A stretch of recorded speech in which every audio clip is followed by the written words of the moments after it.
I'm Myra, 29 years old, and 3 weeks ago, I got married without my parents there. Years ago, my parents spent $127,000 on my brother Derek's wedding, flew in relatives from 3 states, rented out a country club, hired a 12-piece band. But when I announced my engagement to Nathan, a man who loves me more than I ever thought possible, my father looked me in the eye and said, "Follow my rules or pay for it yourself." So I paid for it myself.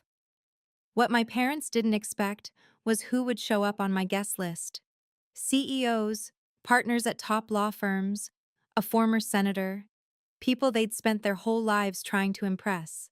And when the truth about their so-called wedding fund came out, well, let's just say some secrets don't stay buried forever.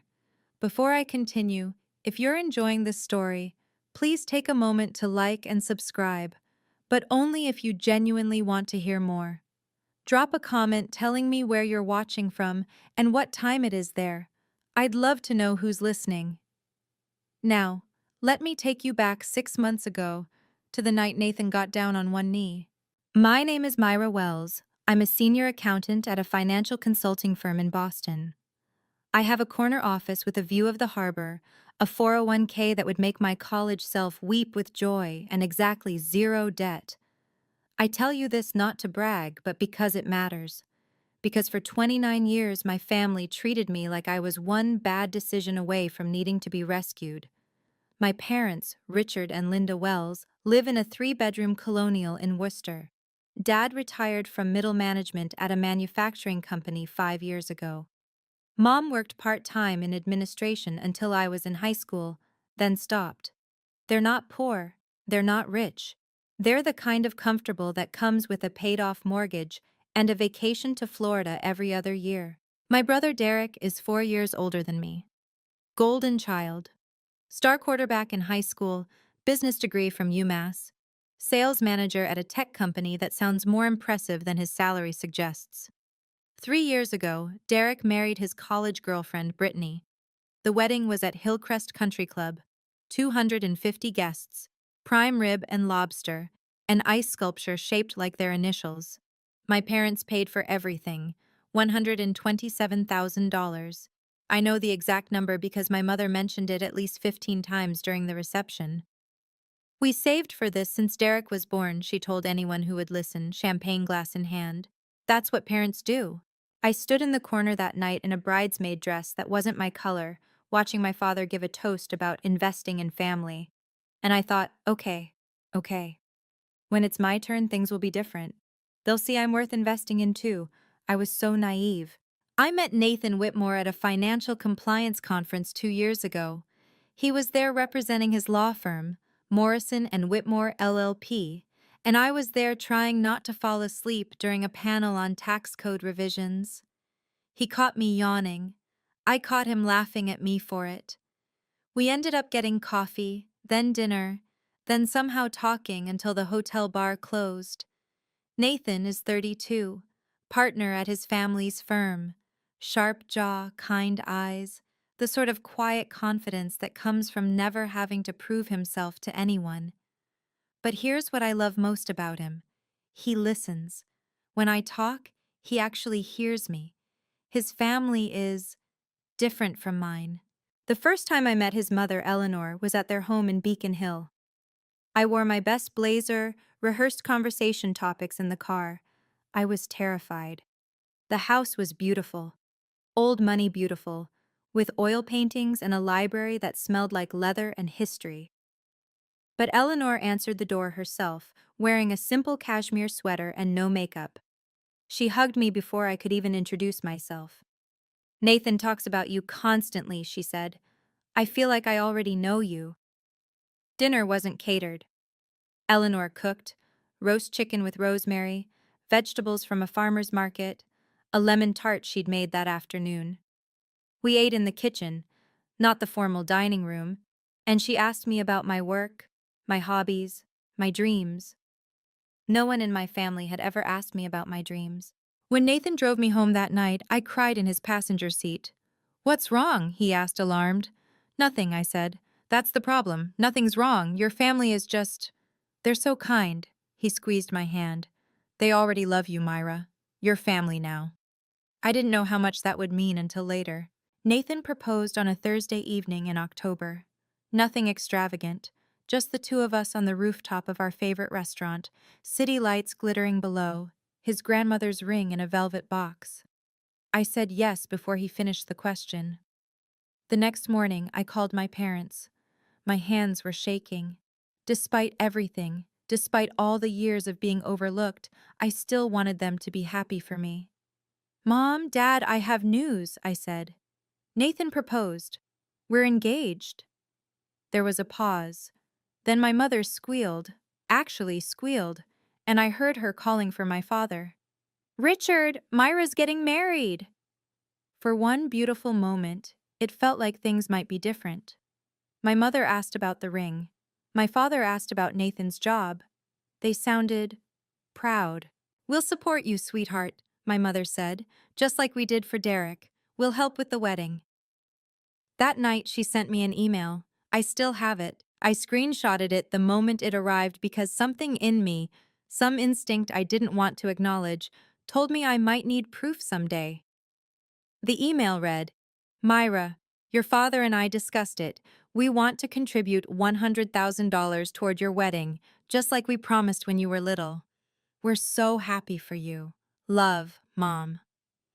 $100,000. In writing. With a timestamp. I sat at my desk in my corner office looking at that email, and I let myself believe. I let myself think that maybe I'd been wrong all those years. Maybe they did value me the same as Derek. Maybe I'd been too sensitive, too quick to notice slights that weren't really there. That belief lasted exactly 3 weeks. Jessica Torres has been my best friend since freshman year of college. She's also the most talented wedding planner in New England, owner of Elegant Affairs, with a client list that includes tech billionaires and old money dynasties. But I knew her when she was a broke 22-year-old with a dream and no startup capital. "Remember when I lent you that money?" I asked over lunch, the week after my engagement. She laughed, setting down her glass of sparkling water. We were at a cafe in Back Bay, surrounded by women in Hermes scarves and men in custom suits. Jessica fit right in. She had the kind of effortless polish that made people assume she'd always had money. "Myra, you gave me $15,000 with zero interest and told me to pay you back whenever. That's not a loan, that's a lifeline." "Well," I said, "I'm calling in my favor. I need a wedding planner." Her eyes lit up. "Finally! I've been waiting for this moment for 2 years. Tell me everything. Theme, venue, guest count." I told her the vision Nathan and I had discussed. Intimate, elegant, child-free. Maybe 80 guests. An outdoor ceremony at a vineyard in Napa, where Nathan's family had connections. "Child-free," Jessica repeated, nodding. "Smart. Nothing ruins a ceremony like a screaming toddler during the vows. But," she hesitated, "your family is pretty traditional, right? That might be an issue." I waved my hand. "They'll understand. My parents want this to be special. Mom already emailed about contributing to the budget." Jessica looked at me with something like pity. "Myra, I've been doing this for 8 years. Traditional families and child-free weddings? That combination almost never goes smoothly." I should have listened to her. The dinner was my father's idea. "Come over Sunday," he said on the phone. "Your mother's making pot roast. We'll discuss the wedding plans." I brought Nathan. He wore a button-down and his most diplomatic smile. My parents' dining room hadn't changed since I was a child. Same faded wallpaper, same humming fluorescent light, same framed photo of Derek's high school football glory days on the wall. We made it through appetizers before my father cleared his throat. "We've given this a lot of thought," he said, pulling a folded piece of paper from his shirt pocket, "and we've put together some guidelines for the wedding." Guidelines? He actually called them guidelines. He smoothed the paper on the table. I recognized his handwriting. Cramped, precise, the same penmanship he'd used on report card comments when I was young. "Myra needs to apply herself more." "Rule 1, he read. "All family must be invited. Both sides. That means your great Aunt Marge, your cousin Tommy's kids, the Hendersons from church, everyone. I felt Nathan tense beside me. Rule 2. No child-free wedding. Children are part of family. Rule 3. No destination wedding. The ceremony stays local. Rule 4. We have final approval over the guest list. Rule 5. The ceremony will be at St. Catherine's. It's where your mother and I were married. He looked up satisfied, like he'd just presented a reasonable business proposal. My mother nodded beside him. These are the same rules Derek followed. It's only fair. I looked at the list. 200 guests. A church I hadn't attended since high school.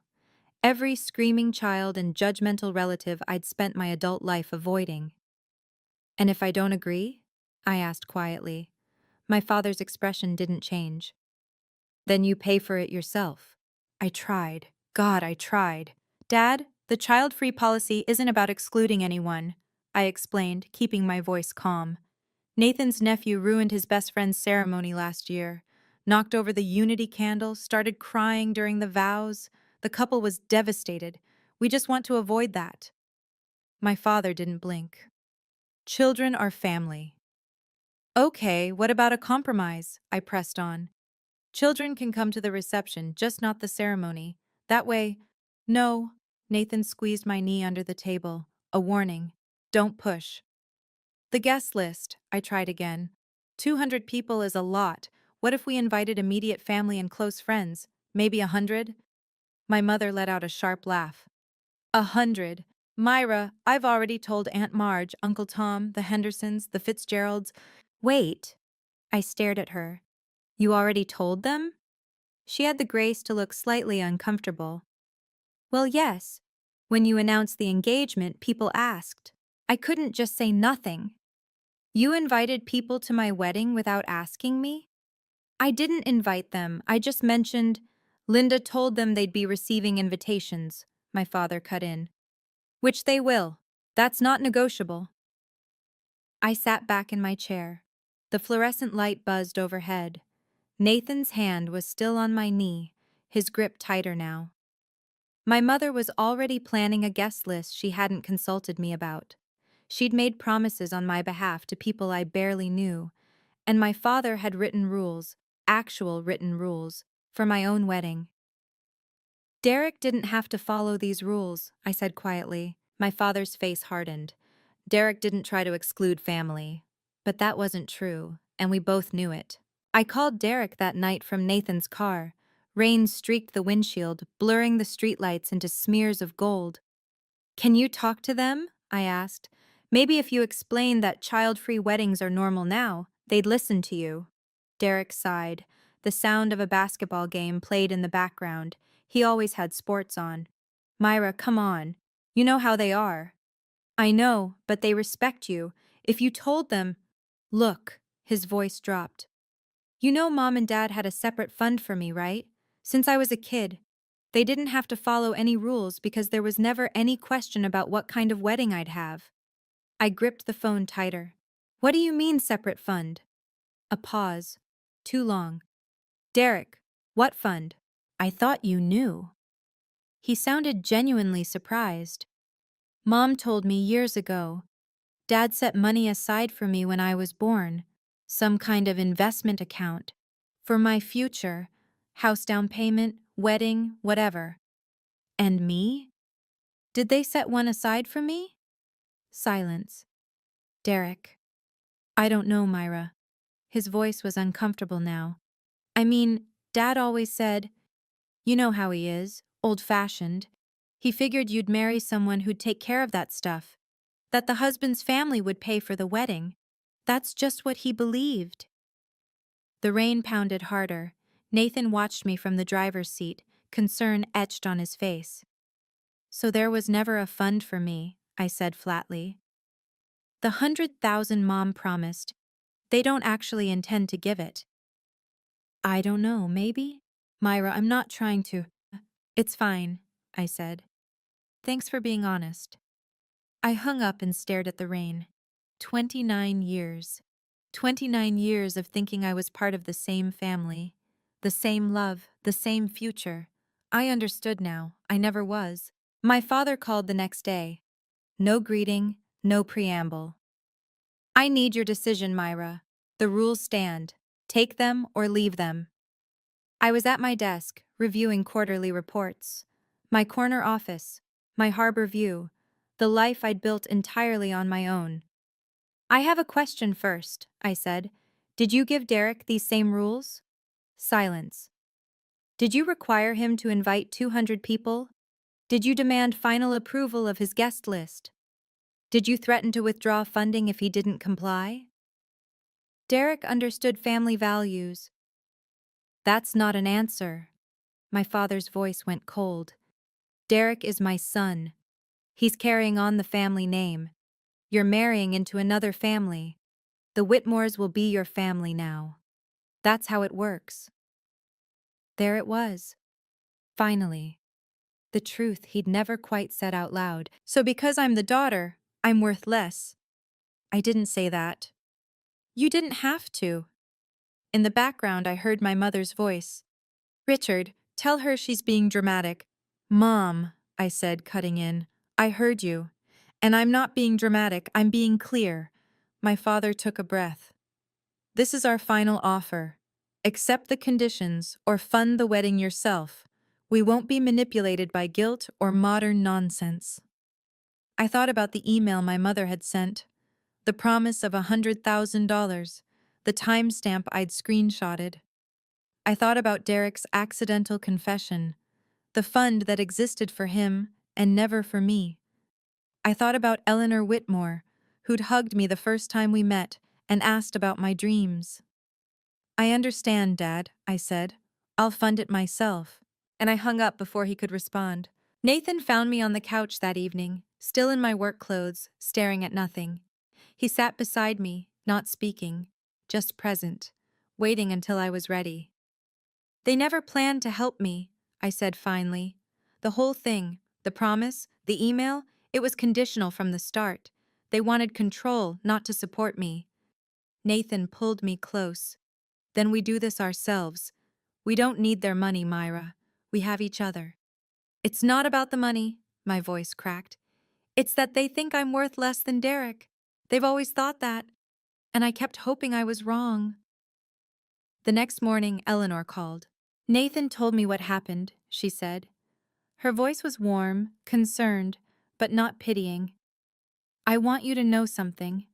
When I married James, my own parents disapproved. They thought I was marrying beneath them, a young lawyer with no family connections. They refused to contribute to the wedding. I blinked.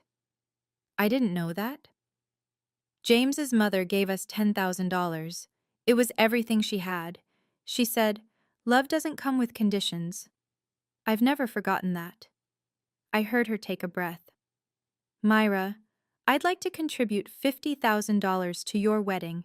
No conditions, no rules. This isn't charity. It's what family does. And you are family. Eleanor, I can't. You can. You will. Her tone was gentle but firm. I had someone do this for me once. Now I'm doing it for you. Please let me. A week later, a check arrived with a handwritten note on ivory stationery, the paper thick and heavy in my hands. Love doesn't come with conditions. Welcome to the family, sweetheart. Eleanor. I cried for an hour.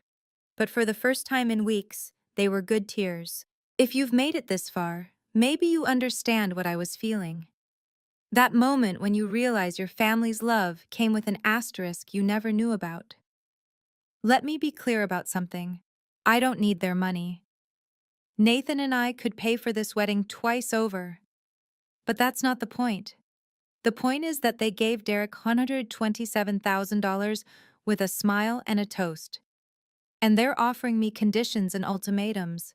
This was never about the money. It's about whether I matter as much as my brother. And I have my answer. Now, back to 3 months before the wedding. The call started the week after I told my father I'd pay for the wedding myself. First, it was Aunt Marge. Myra, sweetheart, your mother says you're not inviting family to the wedding? That can't be right. Then Uncle Tom. I heard you're doing some kind of exclusive thing? What's this about no kids allowed? Then Darlene Henderson from church, who I hadn't spoken to in 15 years. Your poor mother is beside herself. She says you've shut her out completely. I tried to explain. Child-free was a choice many couples made.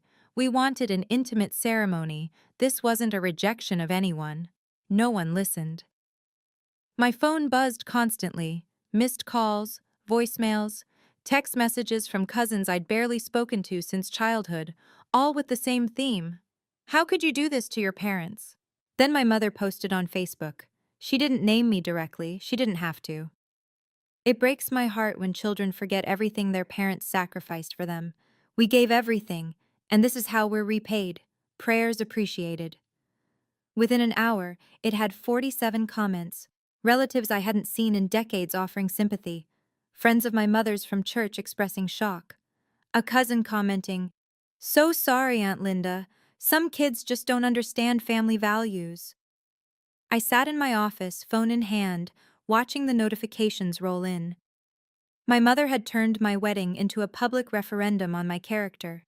She'd made herself the victim before I'd even sent a single invitation.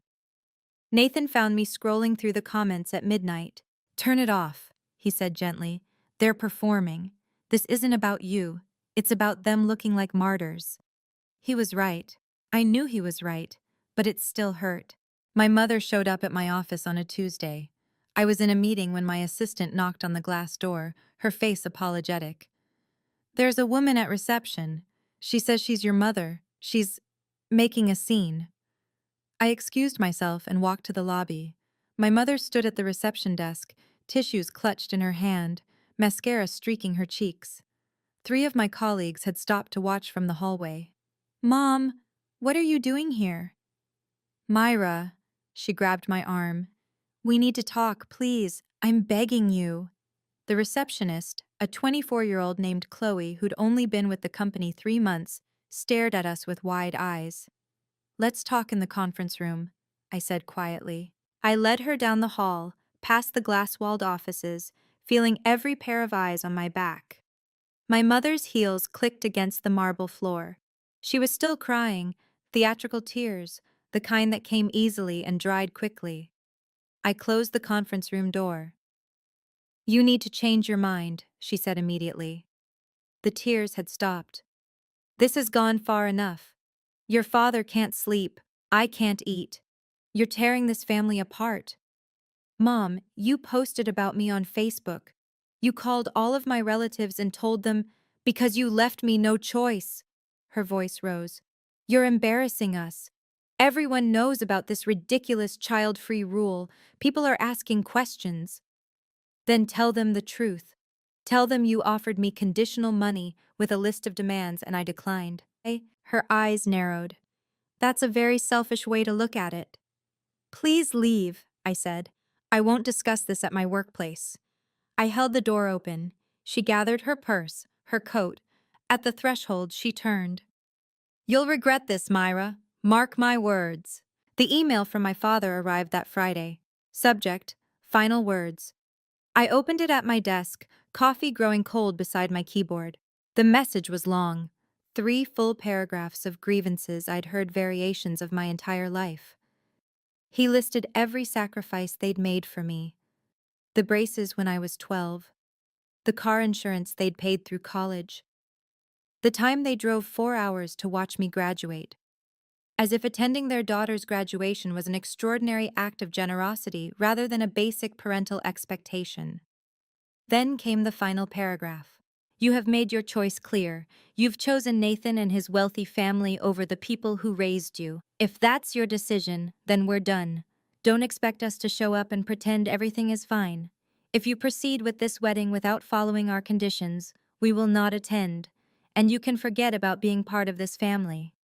I read it twice. Then I forwarded it to Nathan and to his friend Michael, a family law attorney at the firm. "Keep this," Michael said when he called me an hour later. "You probably won't need it for anything legal, but documentation matters. If this ever becomes a he said, she said situation about who cut off whom, you have the timestamp." I printed the email. I put it in a manila folder labeled Family Documentation, the same folder where I'd saved my mother's original promise of $100,000. 2 emails, 2 timestamps, one promising support, one threatening abandonment. The gap between them told the whole story of my family better than I ever could.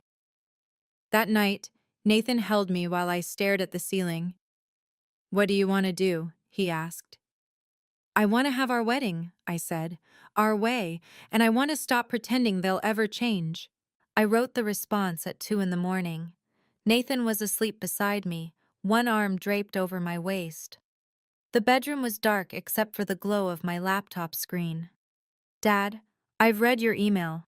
I understand your position, and I respect your right to make your own choices. The wedding will proceed as planned. You and Mom are welcome to attend as guests. There will be no special roles, no speeches, no reserved parent of the bride seating. But you are welcome. I'm not doing this to hurt you. I'm doing this because I've realized that accepting your conditions would mean starting my marriage by abandoning my own boundaries. I can't do that. I hope you'll reconsider. I hope you'll choose to be part of this day, even if it's not on your terms. But I won't beg. Love, Myra." I hit send. His response came 10 minutes later. He must have been awake too. "If we can't be treated as your parents, we won't be there. This is your choice, not ours. Remember that." I closed the laptop. In the darkness, I felt the weight of what I'd just done. I'd drawn a line. I'd refused to cross it. And my parents had walked away. Nathan stirred beside me. "Hey," he murmured. "What's wrong?" I told them they could come as guests. No special treatment. They said no. He pulled me closer. "I'm sorry." "Don't be." I was surprised to find I wasn't crying. "I'm not sorry. I'm sad, but I'm not sorry." There was something almost peaceful about it. The finality. No more hoping. No more wondering if this time would be different. They'd made their choice. Now I would make mine. The weeks that followed were the hardest. I woke up at 3 in the morning, heart pounding, mind racing with doubts. What if I'm wrong? What if I'm the villain in this story? What if I'm destroying my family over a guest list? My relatives had mostly stopped calling. The silence was worse than the pressure. I'd been excommunicated, it seemed, without a formal announcement. I lost 6 pounds. Nathan started making me smoothies because I couldn't stomach solid food before noon. One night, I found myself in the bathroom crying so hard I couldn't breathe, while Nathan waited on the other side of the door, helpless. "I don't know if I'm doing the right thing," I choked out. I kept thinking about the good memories. They existed. They must have existed. My father teaching me to ride a bike. My mother braiding my hair before school. The watch my dad gave me at graduation. A slim gold Seiko that I still kept in its velvet box on my dresser. I never wore it anymore, but I couldn't throw it away either. Was I being selfish? Was I punishing my parents for not loving me the way I wanted to be loved? One morning, I typed a text to my mother. "Can we talk? Maybe there's a middle ground." I stared at it for 20 minutes, then I deleted it. Because I remembered the Facebook post, the relatives recruited to call me, the scene at my office, the email from my father promising to cut me off if I didn't comply. This wasn't a disagreement about wedding details. This was a power struggle, and if I gave in now, I'd be giving in forever. I put down my phone. I went to work. I kept going. Derek texted me on a Sunday. "Can we meet coffee? I want to help." I almost said no. But some part of me, the part that still remembered my big brother letting me tag along to the arcade when we were kids, wanted to believe he meant it. We met at a cafe near Fenway. Derek was already there when I arrived, wearing a wrinkled polo and nursing a black coffee. He looked tired. His golden child glow had faded somewhere along the way. "Hey." He stood to hug me. "Thanks for coming." We sat. He fidgeted with his coffee cup. "Look," he said. Mom and Dad are really hurting. They feel like you've abandoned them. Did they send you here? He didn't answer, which was answer enough. Derek, I didn't abandon anyone. Dad sent me an email saying if I don't follow their rules, I'm out of the family. I said I'd welcome them as guests. They refused. Maybe you could just give a little? You know how they are. They're old-fashioned. If you just invited Aunt Marge and a few cousins. Derek, I leaned forward. Let me ask you something. When you got married, did they give you a list of requirements? Did they threaten to withdraw funding if you didn't comply? He looked away. No, I answered for him. They didn't. Because you're the son. And I'm just the daughter who's supposed to be grateful for whatever crumbs she gets. Derek shifted uncomfortably. That's not fair. Maybe not, but it's true. He finished his coffee in silence. When he stood to leave, he paused. I hope you know what you're doing, Myra, because once you burn this bridge, there's no going back. I watched him walk away. He wasn't wrong, but the bridge was already on fire. I just hadn't been the one to light the match. That evening, Nathan found me on the couch, staring at my phone. Derek? He guessed. Yeah, he tried to play peacemaker, except his version of peace means I surrender. Nathan sat beside me. He didn't try to fix it. He never did. He just waited. I keep second-guessing myself, I admitted, wondering if I'm being stubborn, if I should just give in and invite everyone and smile through the whole thing. Do you want to do that? No. The answer came immediately. No, I don't. Then don't. He pulled me against his side. Myra, you've spent your whole life trying to earn something that should have been given freely. Your parents' approval, their love. You worked harder, achieved more, asked for less, and it was never enough. Because it was never about what you did. It was about who you are. I closed my eyes. You are not the problem, he said quietly. You never were. The next morning, Eleanor called. I heard you had a rough week, she said. No preamble, no small talk. Nathan told you? He's worried. So am I. She paused. Myra, when I chose to marry James against my parents' wishes, I lost them for 3 years. 3 years of silence. It was the hardest thing I've ever done. How did you get through it? By remembering that I wasn't rejecting them. They were rejecting me for making my own choice. There's a difference. Her voice softened. You're not destroying anything, sweetheart. You're just finally refusing to pretend the cracks weren't already there. That night, I looked at the engagement photo on our wall, Nathan and me laughing in the Boston Common, golden leaves swirling around us. I didn't need my parents' permission to be happy. I just needed to give myself permission instead. Jessica spread the final plans across her conference table like a general preparing for battle. Okay, she said, eyes gleaming. Let's talk about your dream wedding. The venue. A private vineyard estate in Napa Valley, rolling hills, old-growth vines, a stone terrace overlooking the valley. Nathan's family had connections with the owners. We'd gotten a rate that would have been impossible otherwise. The guest list, 85 people, carefully curated, no obligation invites, no distant relatives I'd never spoken to, no screaming children. The budget? $90,000. Nathan and I contributed $40,000 from our savings. Eleanor's gift covered $50,000. Jessica, true to her word, was providing her services at cost, normally a $30,000 value, now included as her wedding gift to us. Child-free, Jessica confirmed. Child-free. Ceremony at sunset? Golden hour, Nathan's one request. She grinned. This is going to be my finest work, I hope you know that. I looked at the mood board she'd created. Clean lines, white flowers, soft lighting, elegant simplicity. Nothing gaudy, nothing overdone, just beauty. What about your family? Jessica asked carefully. Any changes on that front? I shook my head. They made their choice. Okay. She made a note. I'll have security briefed just in case. Sometimes people show up uninvited to these things. I hadn't thought about that. You think they'd crash the wedding? I think people do unexpected things when they realize they're not in control. She looked at me over her glasses. Hope for the best, plan for the worst. That's my motto. I nodded slowly. The possibility hadn't occurred to me that my parents might try to force their way in. But Jessica had been doing this for 8 years. She knew things I didn't. The invitation list was a document I hadn't shown anyone outside of Nathan and Jessica. But as I reviewed it one final evening, I realized something.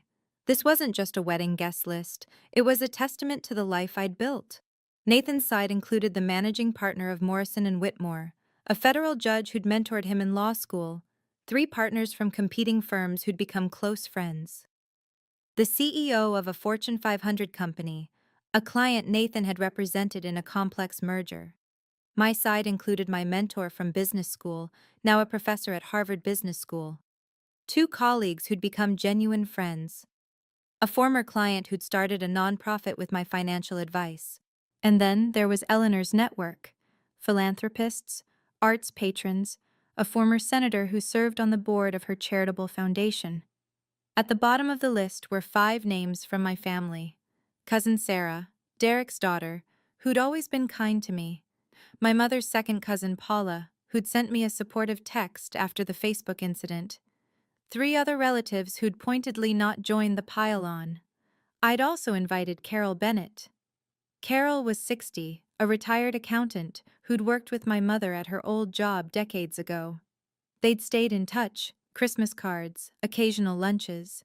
I'd always liked Carol. She had a sharp wit and sharper observations. More importantly, Carol knew things. My mother had always confided in her about finances, about family, about the plans she and my father had made. I wasn't inviting Carol to cause trouble. I was inviting her because she was kind, and because some part of me knew that the truth has a way of surfacing when the right people are in the room. The invitations went out on a Thursday. The countdown had officially begun. Sarah posted her invitation on Instagram. That was how my mother found out.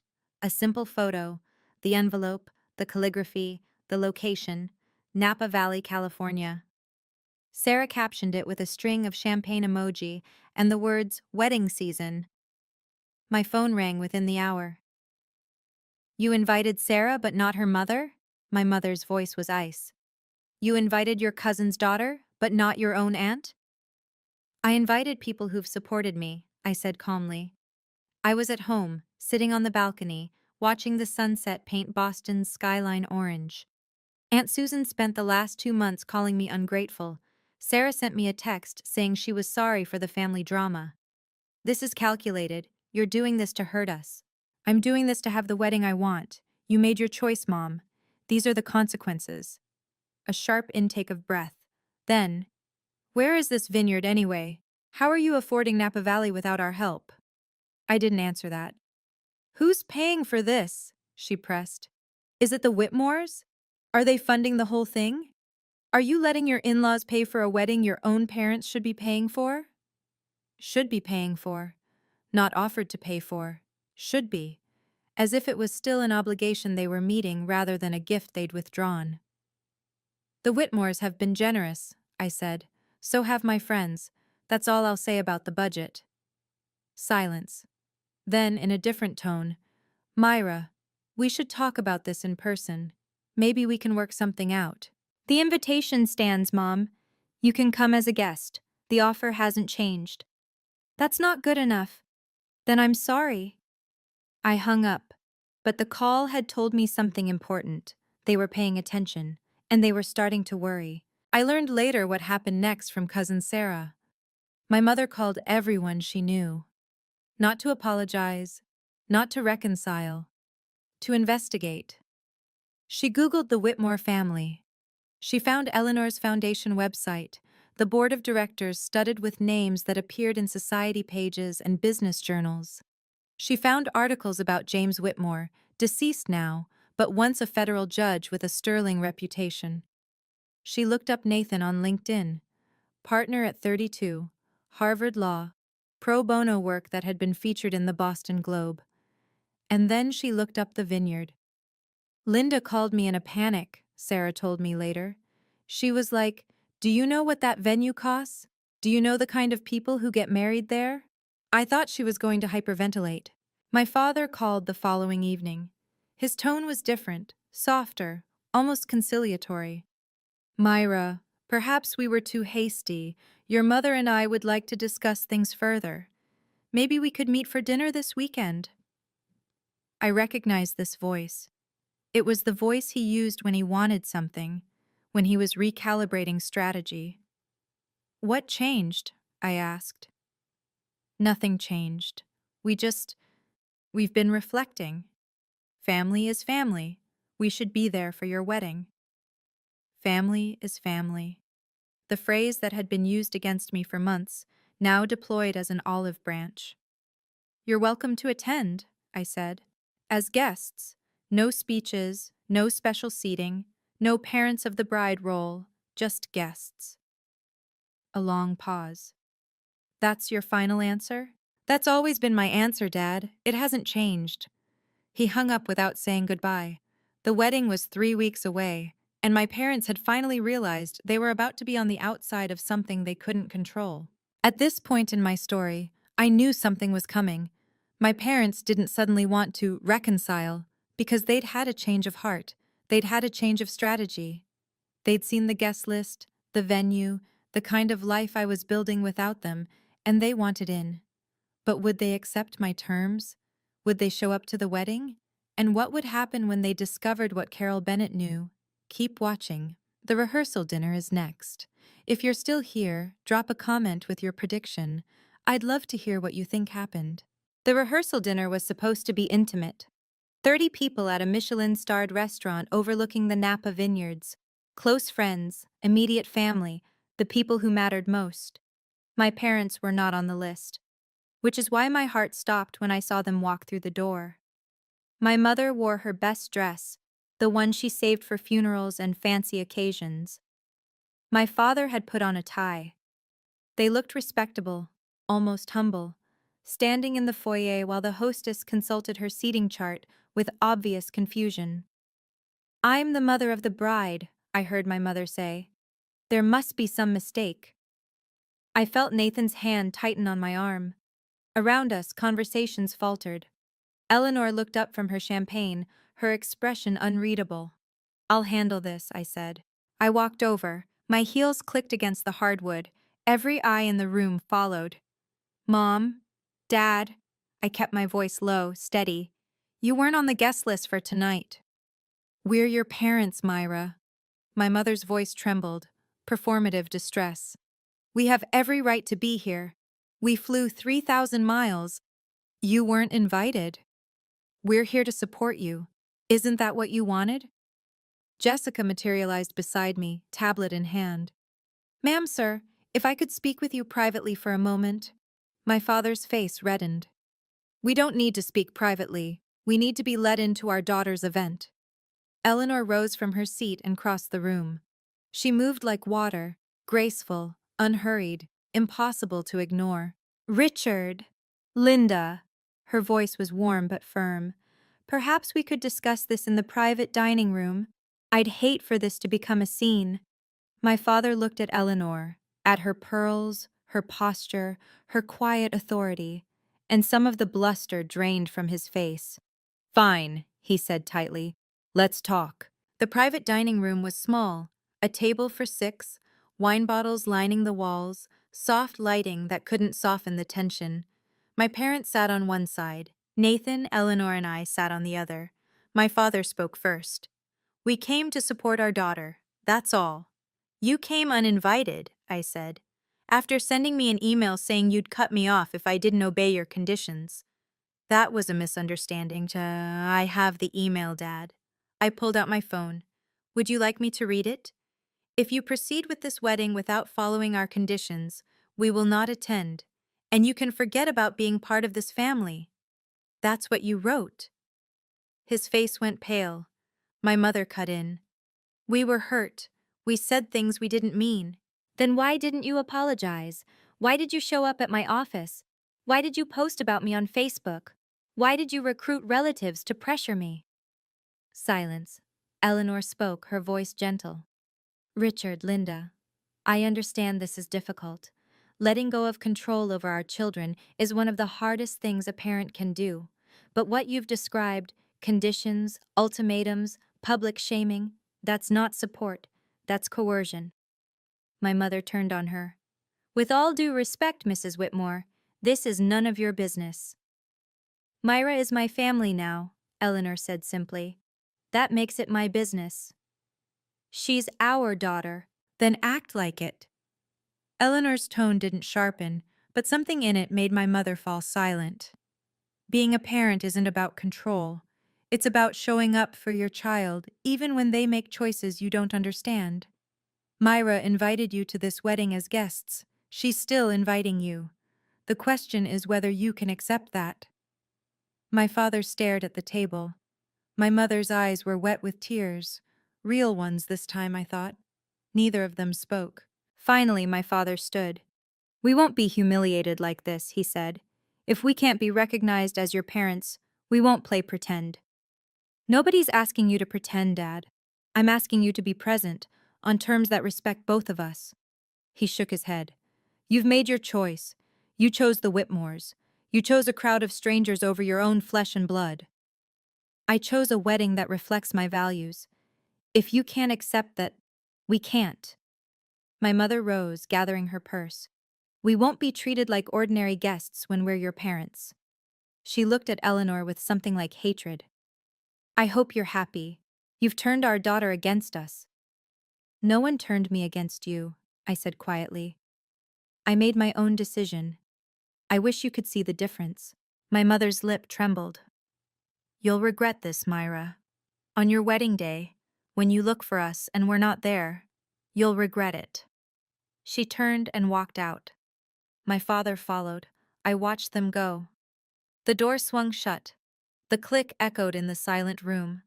Nathan wrapped his arm around me. Eleanor reached across the table and squeezed my hand. I'm sorry, she murmured. Don't be. My voice was steady, but inside something ached. They made their choice, just like I made mine. We returned to the main dining room. The guests had resumed their conversations, though several pairs of eyes followed us with concern. Carol Bennett was sitting near the end of the table, a glass of wine in hand. She watched me walk in. Our eyes met, and she gave me a small, understanding nod, as if she knew something was coming, as if she knew what I didn't yet.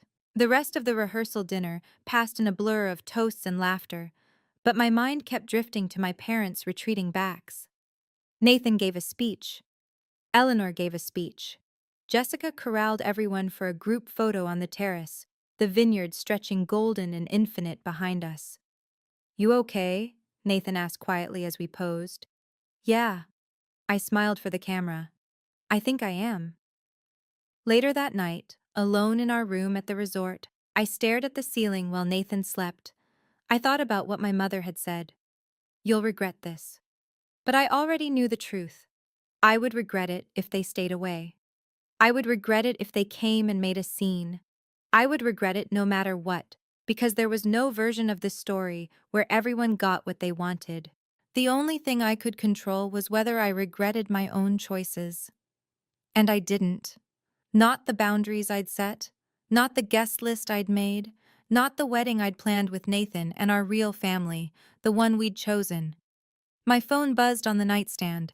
A text from Sarah. OMG, your mom just called my mom.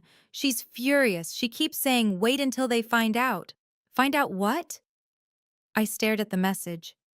Find out what? What could my mother possibly think she knew that would change anything? I typed back. No idea.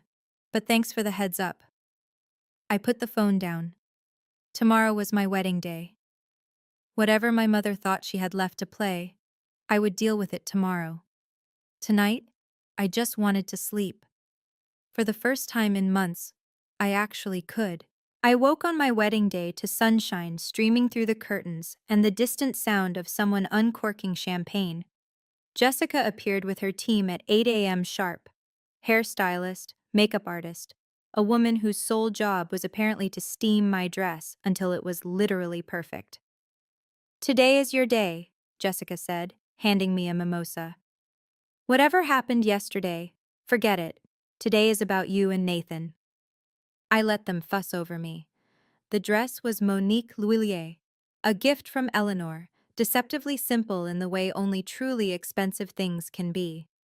French lace, silk lining, a train that whispered across the floor. At 4 p.m., I stood at the door of the bridal suite and looked at myself in the mirror. The woman looking back was someone I almost didn't recognize, not because of the makeup or the dress, but because of the expression in her eyes. Calm, certain, ready. The ceremony was at 5 p.m. 85 guests gathered on the stone terrace as the sun began its descent toward the vineyard hills. White roses lined the aisle. A string quartet played something soft and aching. Nathan waited for me under a wooden pergola draped with greenery and fairy lights. When he saw me, his eyes went bright with tears. I walked down the aisle alone. No father to give me away. I hadn't asked anyone to fill that role. I didn't need to be given. I was giving myself, of my own free will, to the man I loved. In the front row, I'd left 2 chairs empty. My parents' seats, just in case they were empty. And as I took Nathan's hands and looked into his eyes, I realized something. I wasn't sad anymore. I was free. The reception was beautiful. Dinner under the stars, fairy lights strung above the long tables, wine from the vineyard's own cellar flowing freely. I was dancing with Eleanor when Sarah found me. Myra. She tugged my elbow. You need to hear this. Carol Bennett just told me something crazy. I excused myself and followed Sarah to a quiet corner of the garden. Carol was there, wine glass in hand, looking troubled. I'm sorry to bring this up on your wedding day, Carol said, but I've been sitting on this for hours and it's eating at me. What is it? Carol took a breath. Your mother and I worked together for 15 years. We were close. She told me things, about money, about family plans. I nodded. I knew this. A few years ago, she told me about a fund, a savings account she and your father had set up when the kids were young, for the children's weddings. My stomach dropped. She told me the amount, Carol continued. $150,000. She said they'd been adding to it since Derek was a toddler. 50 for college, 100 for weddings, split evenly. Split evenly. My voice was barely a whisper. That's what she said. 75,000 each, for both children. Carol shook her head. But then I heard what's been happening. How they paid over 100,000 for Derek's wedding and told you there was no fund. And I thought, that can't be right. I leaned against a trellis, my heart pounding. $150,000, split evenly. That's what my mother had told Carol, but Derek had gotten $127,000, and I had gotten nothing. I'm so sorry, Myra, Carol said softly. I thought you should know. I didn't tell anyone else, not right away, but Carol did. I don't think she meant to cause trouble. She was just being Carol, honest to a fault, the kind of person who can't let hypocrisy stand unchallenged. And when she went back to the table and Aunt Paula asked why she looked so serious, Carol told her. Words spread like wine spilling across a white tablecloth. By the time I was cutting the cake with Nathan, I noticed the whispers. Guests huddled in small groups, glancing at me with a mix of sympathy and shock. Sarah was on her phone, texting furiously. Something's happening, Nathan murmured. I know. I caught fragments of conversation as we moved through the crowd. 150,000. Told Carol years ago. And they gave Derek everything? No wonder they didn't come. Nathan's partner Michael approached us, expression grave. Myra, I just heard something interesting from one of the guests. About a family fund? It's true, I said quietly. My mother told Carol Bennett about it years ago.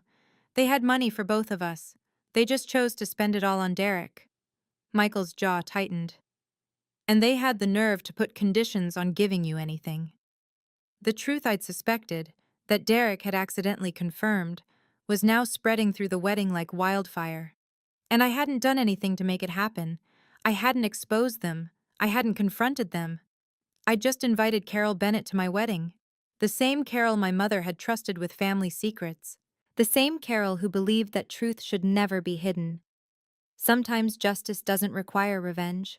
Sometimes you just have to step out of the way and let the truth do its work. 3,000 miles away, my parents' phone was ringing. I learned this later from Sarah, who'd called her mother, who'd called my mother immediately after hearing Carol's story. Is it true? Aunt Susan demanded. Did you really have 150,000 saved? Did you give Derek all of it and nothing to Myra? My mother, I'm told, tried to lie. Carol misunderstood. It wasn't like that. Linda, Carol is a certified accountant. She remembered numbers. She remembered you bragging about the fund at lunch 10 years ago. It was our money. We had the right to decide. You had the right to lie to your daughter? To pretend there was nothing when there was plenty? My father got on the phone, tried his stern voice. This is a private family matter. Private? Aunt Susan laughed. You made it public when you put Linda's Facebook sob story in front of everyone. You made it public when you called every relative to complain about Myra's choices. And now you're caught, Richard. Everyone knows. The calls kept coming. Uncle Tom, Cousin Paula, even Carol herself, ringing to say she hoped she hadn't caused too much trouble, but she couldn't stay silent when she knew the truth. Meanwhile, I danced with my husband under the stars. I didn't know about the phone calls yet. I didn't know that my mother was crying in her living room in Massachusetts while I laughed at toasts in Napa Valley. I only knew that I was happy. I was surrounded by people who loved me, actually loved me, without conditions or calculations. And somewhere in the back of my mind, I knew this was never about revenge. It was about finally being free. We spent 2 weeks in Italy for our honeymoon. The Amalfi Coast, just as we'd dreamed, crumbling villas, lemon groves, sunsets that looked like paintings. I turned off my phone for most of it. Nathan did too. When we landed back in Boston, reality came flooding in. 17 missed calls from Derek, 4 from relatives I hadn't spoken to in years, a voicemail from Carol apologizing profusely for stirring things up, and 1 text from my mother. You've destroyed this family. I hope you're proud of yourself. I stared at the message for a long time. Then I put my phone away and went home with my husband. Over the next few days, I learned what had happened while we were gone. The family had splintered. Aunts who'd once parroted my mother's complaints were now questioning everything. Cousins who'd called me ungrateful were reassessing their loyalty. Derek had gotten the worst of it. His wife Brittany had started asking questions. If your parents gave you $127,000 for the wedding, where did that money actually come from? He's stressed, Sarah told me over lunch. People keep asking him why he got everything and you got nothing. I don't think he ever thought about it before. Is that my fault? I asked. Sarah shook her head. No, it's his parents' fault for putting him in that position. My mother had deactivated her Facebook. My father wasn't returning calls from extended family. They hadn't reached out to me. Not once. Not to apologize, not to explain, not to reconcile. The silence said everything. And as much as it hurt, because it still hurt, would probably always hurt a little, I was okay. I had built a new life. I had chosen my own family. And I was finally free. Months passed. The scandal, because that's what it had become, at least within the Wells extended family, gradually faded into an uncomfortable silence. People stopped talking about it directly, but the knowledge lingered like smoke. My parents lost their position as the family elders who gave advice at holidays and mediated disputes. People stopped calling them.